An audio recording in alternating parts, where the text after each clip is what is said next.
How Socrates drove his wife crazy with one simple question. Part 3. The question that broke her.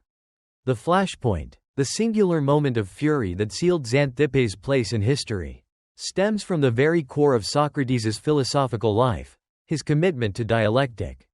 One of the most famous, though likely apocryphal, anecdotes tells of her patience finally snapping after a typical, exhausting session of Socratic questioning. Socrates would relentlessly press her on a definition, perhaps, what is good temper? Or, how do you define household order?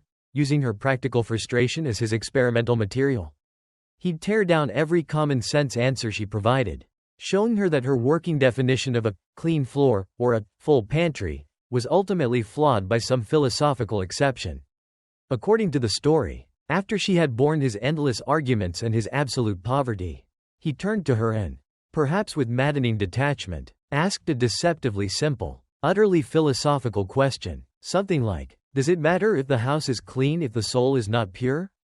This was the last straw. For Xanthippe, the answer was a simple, yes. It matters when I have to clean it. But for Socrates, it was an invitation to a 4-hour debate. The sheer, deliberate mismatch between his lofty intellectual priority and her desperate practical need drove her to the peak of her famous temper.